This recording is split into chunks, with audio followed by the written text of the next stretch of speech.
Dools. Has Disney Pixar's new family fun epic Onward has officially hit Disney Plus. We've seen it, we're reviewing it, but Dools just rolled the intro.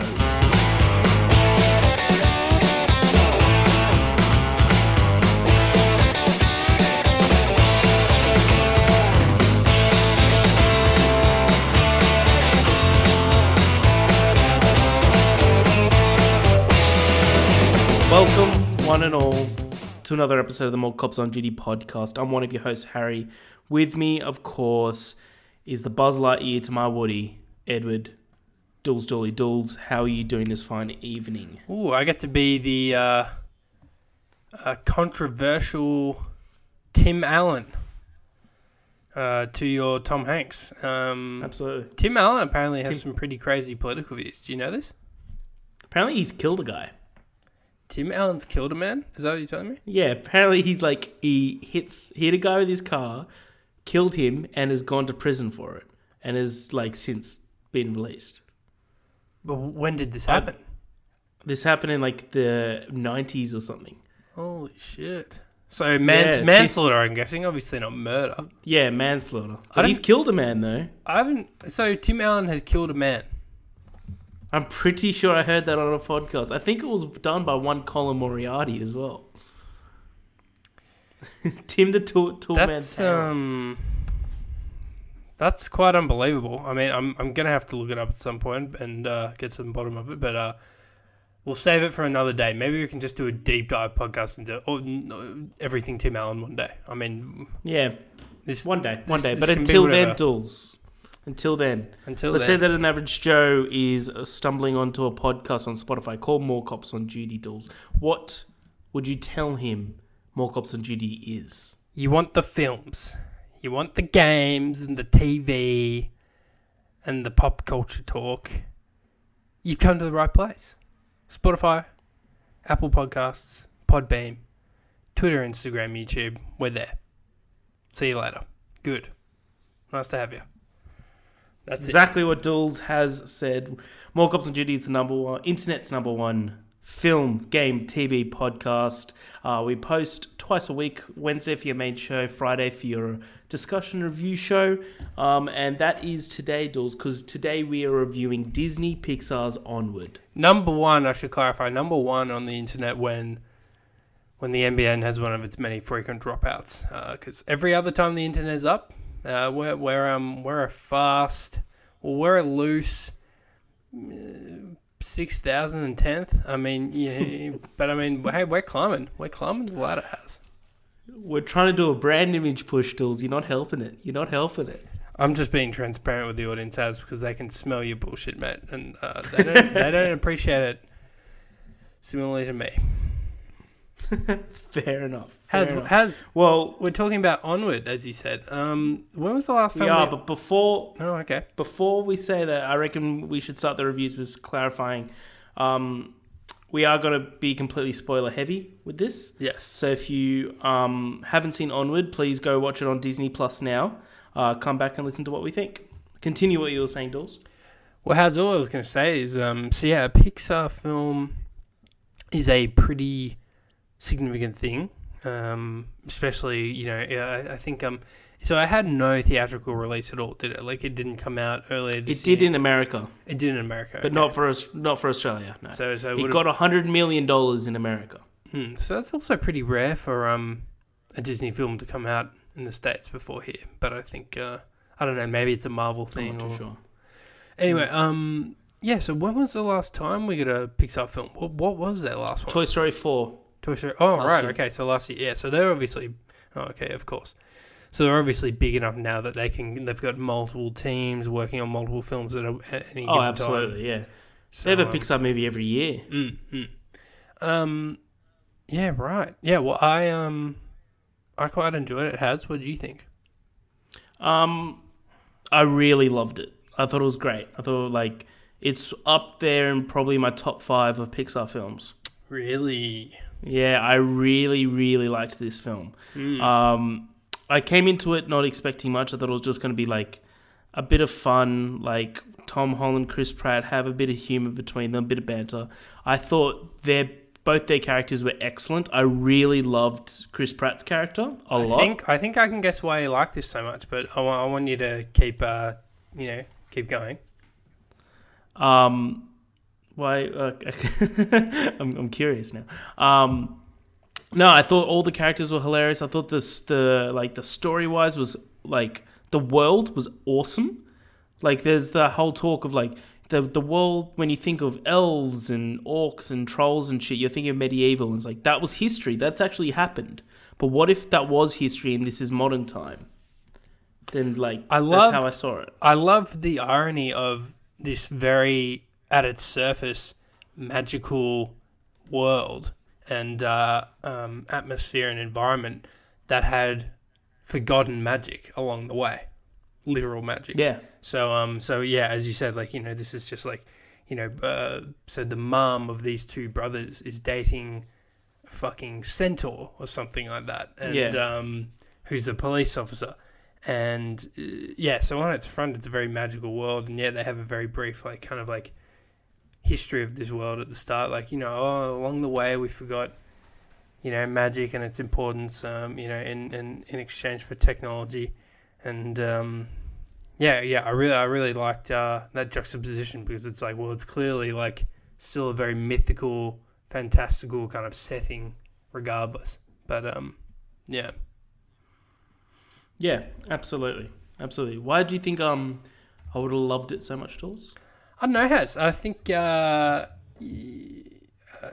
the viewers aren't already aware, you have a close relationship with your brother, so I think it's more than fair that maybe you saw a bit of yourself and Jimmy in those two characters. Yeah, absolutely, for sure, definitely. The brother dynamic, definitely I can relate to, but I definitely saw a lot of Jimmy in Chris Pratt's character, just the way he's always so motivating and stuff like that. I thought that not to be sappy on here, but that I saw a lot, I could relate to that a lot, which is awesome.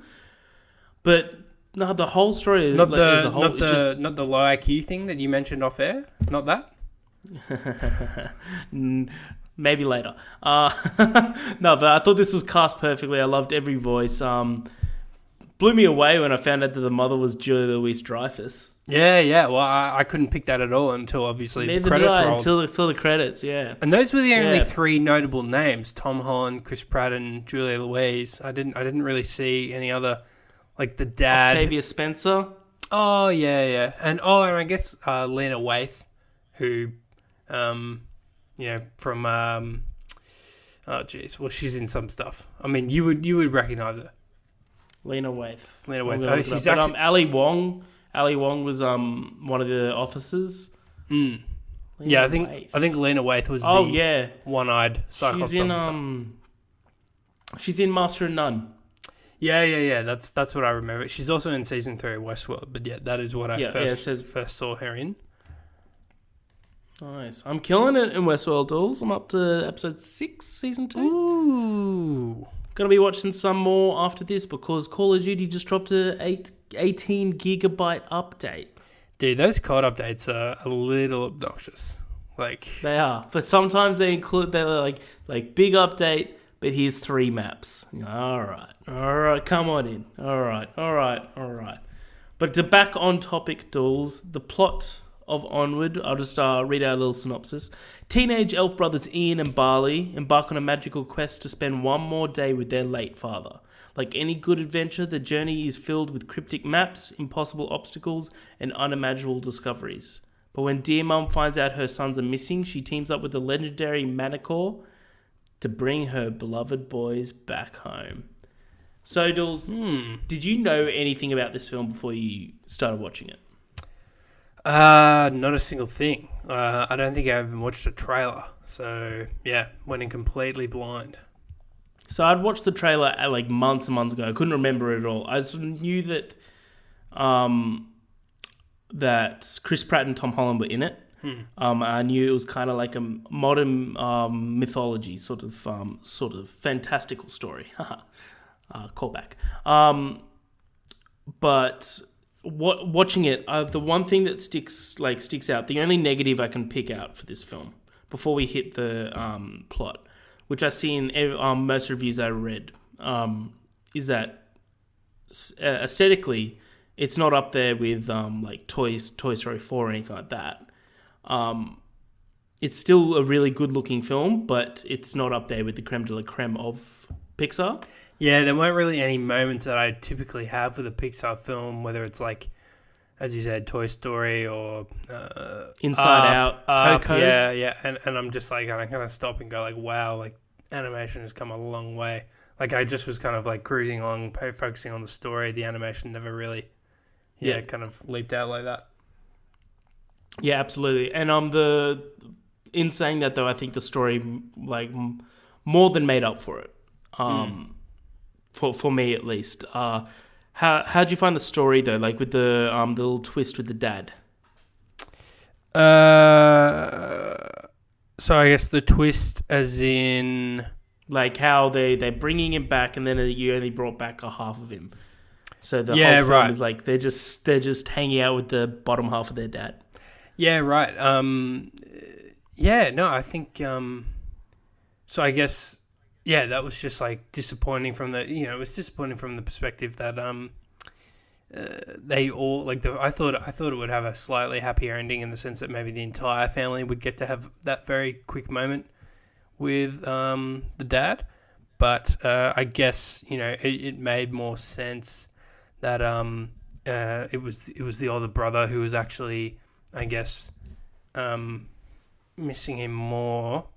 Because of course, and we learned he didn't get to say goodbye to him. Yeah, and we learned this throughout the, because that is arguably more painful than never having known him, because you're not really sure what you're missing out on with Tom Holland's character. He was he was always so he was looking up to this person, kind of obsessing over this person a little bit that he'd never met, but and he was just really yearning for that father figure. But I think in the journey.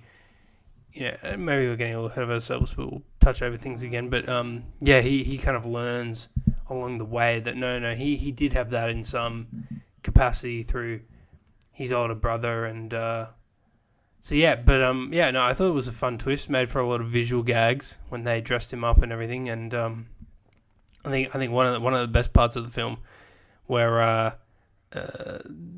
don't think the dad's directly involved with this bit, but where they have to convince the cops that there's someone else, and I don't know. Do you want to talk about that bit, because that's a fun little bit. I love that where they were pulled over by the cops, and they Ian, Tom Holland's character, the little brother, he does a spell to make it look like he's someone else, and they pretend to be the Minotaur cop. I can't get his name on the top of my head. I'll look it up. Colt? Is it Colt? Colt Bronco? That sounds right, doesn't it? That sounds right, yeah. Yeah, Officer Bronco. That's it. It's such a good name. Where they pretend to be Officer Bronco, and he's, of course, above all the other officers.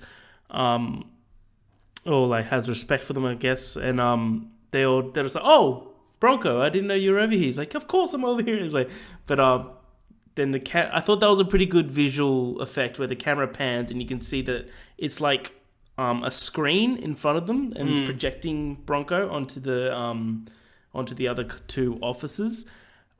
But then he's like, it only lasts if he doesn't tell a lie. He's just like, of course I am. And then like his leg goes bad. His leg goes back into Ian's leg, and like little gags like that. I thought that was awesome.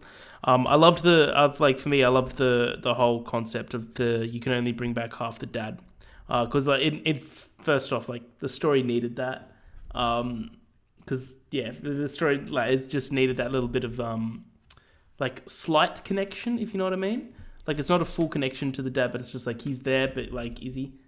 And that's kind of what it all. I saw that as a massive metaphor for what Ian always grew up with, is that he's got this view of his dad, what he's like idolized him as, but he can't really connect with him 100%. And that's why I reckon the ending is perfect with Barley being the only one to say goodbye to him. But yeah, I love the whole journey. I really loved how much Barley was obsessed with quests. And he's just like, we're not taking the expressway, we're going to take the path of denial or whatever. We're just magic and, mythical kind of folklore in general. Like this was like his bread and butter, and he's like, when he realized magic was a real thing, he's like, oh my god, this is my time to shine. And he'd pull all these cards out, and he's like, no, like, no, you don't get it. Like, this is all based on historical accuracies, and that it led them on a legitimate quest. What I really liked, they didn't go down a cliche path, right? When obviously Barley really has his whole life, he's really wanted to be a sorcerer or a wizard. Always wanted to be connected with magic, but he's not. And then he finds out that Ian is, and they could have easily written it of him being jealous, being aggressive towards Ian, and angry that he doesn't have it. But he's not at all. He's like hell yeah, magic's in the family. Like, he's super supportive of it. And I thought that was awesome. Every time he did something like magical, like Barley's just there being like, yeah, like he's just cheering him on. I thought that was so yeah, awesome. I think that actually kind of points out a flaw in the storytelling, depending on which way you look at it, which is that they never really felt like there was any pushback against the characters in the film. Like, it just felt like their journey went pretty smoothly the entire way. There was no like cliched, okay, going on an adventure, obstacle to overcome, overcome obstacle, blah blah blah. There weren't really any of those, like any significant ones at least. No, there were no moments in the story I was like, oh shit, I don't know how they're gonna get out of this one. Other than the pixie bikers, which I loved. Yeah, I mean, that was kind of like just a bit of a fun detour from the. That was like a side quest to view it in the lens of the film.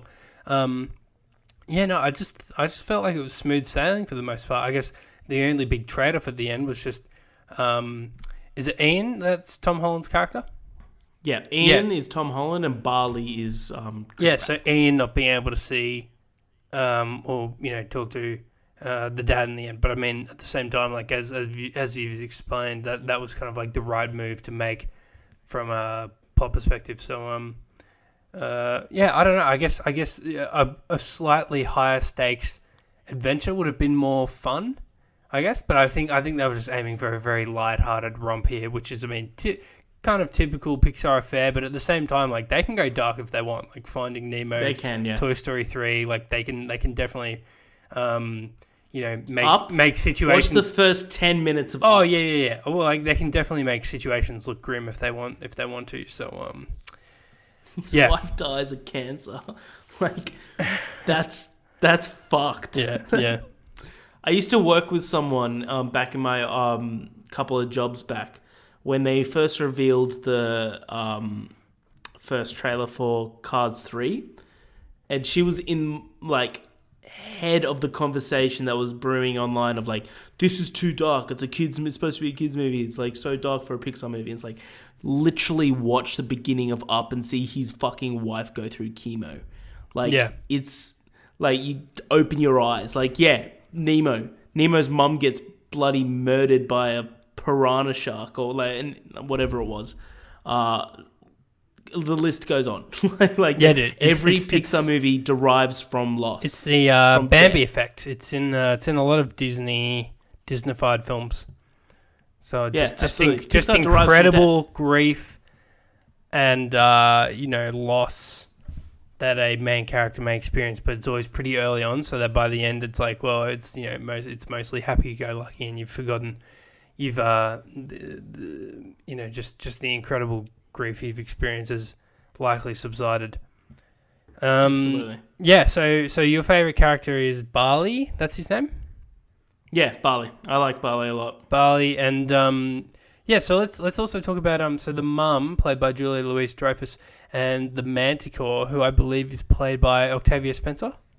Octavia Spencer, the Minotaur. Yeah, so they were a lot of fun. So the Manticore was kind of like, so her tavern was like the first waypoint on their quest, and because that was where I think that's the first hint as to where they could find a map to the crystal that the staff uses. I forgot the specific name. Yeah, for the gem. I'll look it up. But Yeah. the gem, yeah. And so they go there, and it's funny I think because it's called like the Angel's Gem or something.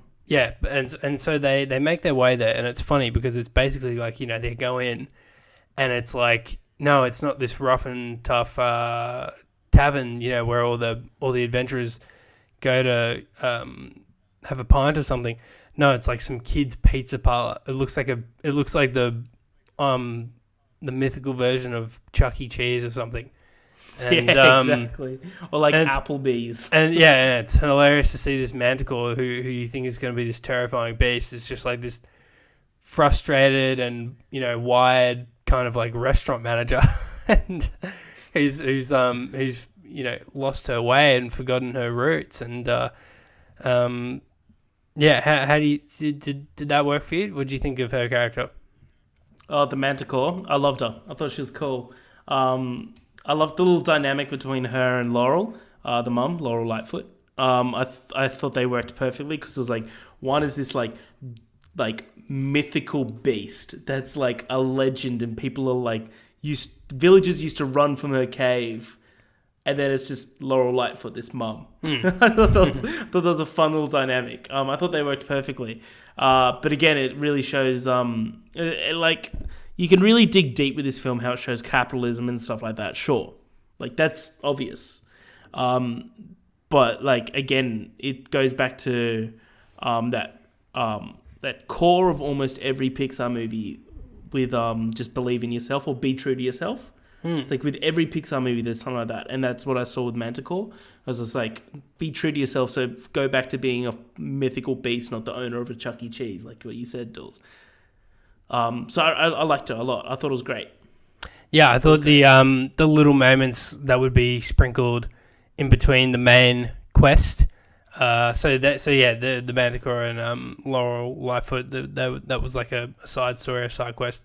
So there are moments where they were in the car and, like, you know, kind of like on the boys' trail were a bit of fun, and pretty great performances from those two. Well, another set piece, another big part that we mentioned earlier was the biker chase with the pixie bikers or the fairy bikers.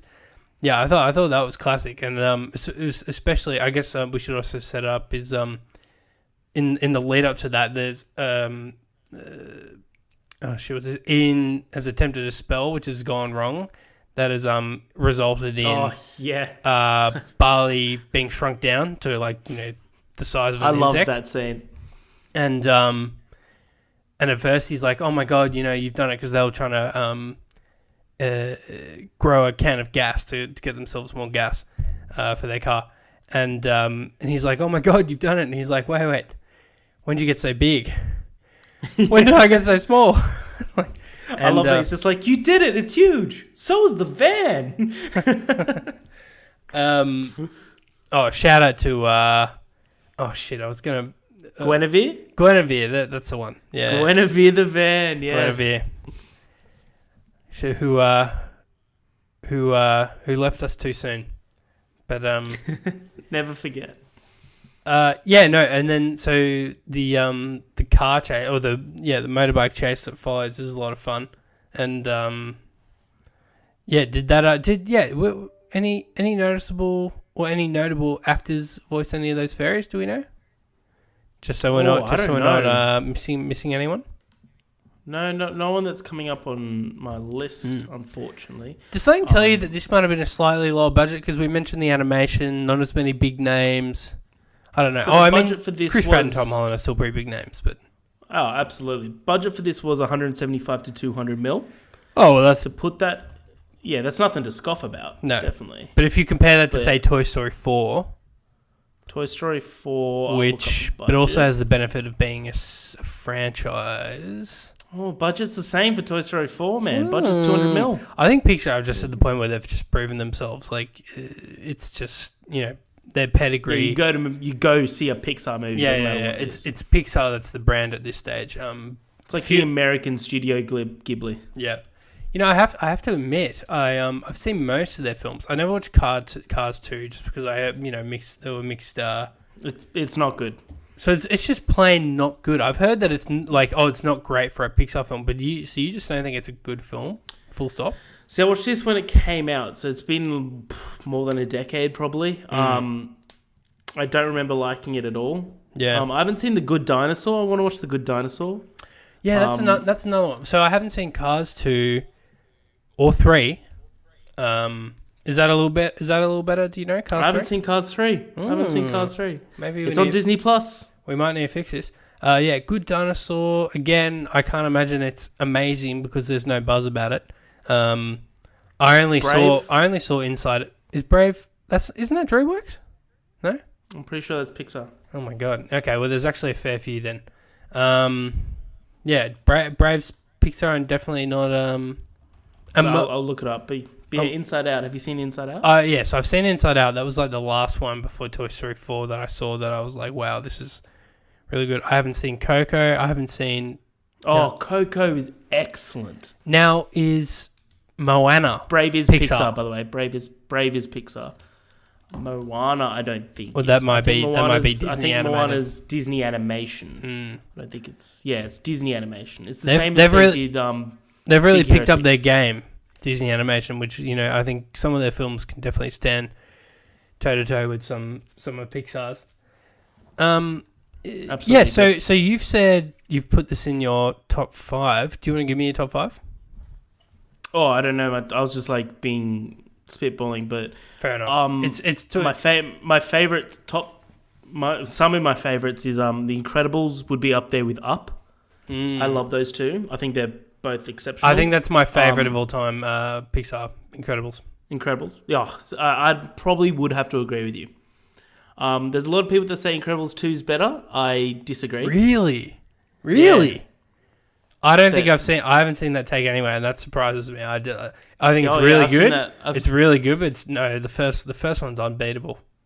I agree. I absolutely agree with you. But yeah, no, I've seen it a few times on like random movie podcasts and stuff that I watch. I'm like, don't agree with that at all. Like, it's a good movie. Exactly what you said. It's good, but you can't come at the king and not expect him to swing.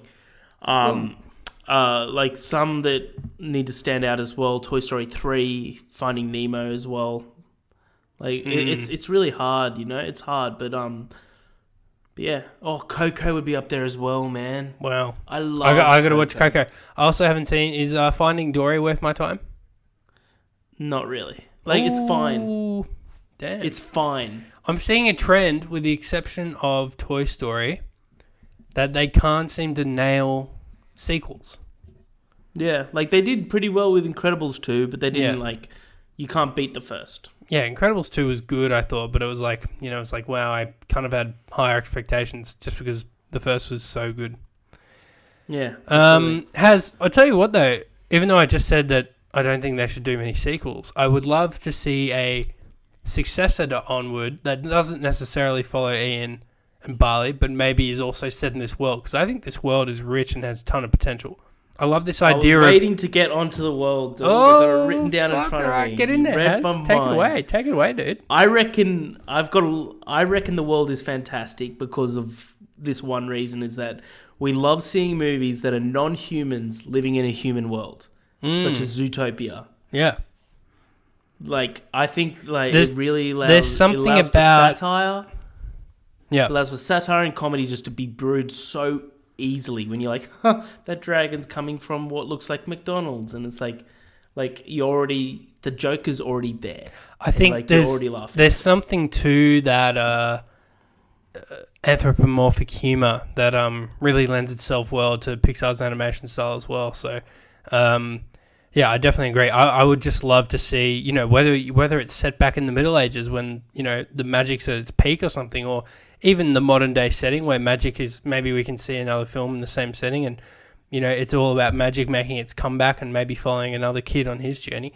I think this world specifically has so much rich potential, and I think we've seen Ian and Barley's story. I think their story's done, but I think just the world itself, I would love to see more of. I think Out of any other Pixar, because if you think about it, that Pixar haven't really done any world building before.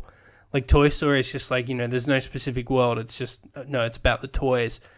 But Onward, its world really, kind of shone above all else for me. I agree. The world was a character for me. Yeah. Personally. Yeah. But one of the last points I want to touch on, Dools. It's the last point actually on my notes. I just want to get your opinion on the narrative tool that they used of Ian's list. At the beginning of the movie, he made a list of what he wanted to do on his birthday, and it was like invite friends to his party, learn how to drive, be more like dad and stuff like that. And he was crossing them off, and then he made a new list of stuff to do with his dad while he's back for that one day. And you can totally see throughout the movie, because I watched that. I'm like, I reckon he's going to do all this shit. And he's driving with, going through the massive car chase that you're talking about. I was like, there, he's learned how to drive. Done. Yeah, and he's just talking with him, off playing catch when they were throwing shit at each other on the giant cheese puff, which is hilarious. I was just like, there it is again. But then they go more and more granular with that. I thought that was so cool at the end. I thought that really, really tied it in. Yeah, when he was forced to merge onto the freeway in such a frantic situation, I was like, oh, I see what they're doing here. And pretty clever. Yeah. Yeah, I thought it was just a great little plot device that they used. And I thought it tied it in perfectly at the end. Couldn't agree more, Haz. Well, Dools, all in all, would you recommend Disney Pixar's Onward? I would. I think if you're a fan of Pixar films in general, and why wouldn't you be, then you're going to love it. I think it's a ton of fun. It's a blast. You can watch it, regardless of who you are, how old you are, and all that. It's got something for everyone. And, it's if you've already got a Disney Plus subscription, depending on which way you look at it, it's a no-brainer. Free. Otherwise, I think you can still get a week's trial, 7-day trial. So, just get on that for for this film, and you can milk it and see if there's a few others on there, which I'm sure there are. Mandalorian. Oh yeah, that's what I'm using. That's what I'm using for my MCU rewatch at the moment. Is the old Disney Plus. That'd be handy. Got it hooked up with my new Google Chrome in my living room, Dools. Google Chrome works a treat. Yeah, dude, it's handy. It's real handy. Oh, it's like technology of the future. It's unreal. It's good. I use mine all the time as well. Nice. To close us off, Dools, I want to play a game at the end of every review that we do. Oh, Christ. Called Guess That Rotten Tomatoes Score. Ooh. So, Dools, you got to be faithful every week now to not check the Rotten Tomatoes score. Is it always going to be me every week? Well, I mean, chances are you've looked ahead of time. Yeah, fair enough. Yeah, I do all the notes. Go ahead. Stuff. Dools, what do you think Onward got in Rotten Tomatoes? It's a tough one. Take us through your thoughts, Dools. What are you thinking about? So I feel like critics would extra harsh on Pixar just because, as we've talked about, they've set a certain standard for themselves. So in saying that, and I think it's really good, but at the same time there are certain shortcomings there that you can't ignore. I'm going to go with 87. It's my final answer. It's incorrect, Dools. It's 88. Fuck off. Are you serious? It's 88. Are you fucking kidding? I'm pretty much correct then, mate. Come on. Oh, whether it be by an inch or 1% off. You're asking me. That's pretty fucking impressive. That is a literally 1 out of 100 shot. I mean, obviously it's going to be 80 or higher. But yeah, it's gonna. Yeah, but no, I'll give you that. That was pretty impressive, Dools. It's wrong, but it's impressive. Because I was leaning between 87 or 89. Anyway. Yeah. Well, Dools, do you want to close us off? No, I think you can do that. Piece of shit. Well, thank you very much for listening to another episode of the More Cops on Duty podcast, internet's number one film, game, TV podcast. We record twice a week and publish. Wednesday for your main show, Friday for your review and discussion show like we're doing today. We've got no fucking idea what we're going to review next week, but we're going to find something. You can find us on all your favorite streaming services, Spotify, Apple Podcasts. Well, should we put it to a vote to our hundreds of listeners? Yeah. Yep. Podbean. Yep, sure. If you comment on the Instagram post that Dools isn't going to make. Wow. You can find us on all your favorite streaming services, Spotify, Apple Podcasts, Podbean, all your social medias, Instagram, Twitter, etc., etc. Plus, we are finally and officially on YouTube. Got there, Dools, got there. Thank you, Dools, as always, for joining me. I'm Harry. Haz is Haz. I'm me. You're you. You are you. We're the More Cops on Duty. Get the fuck out of here.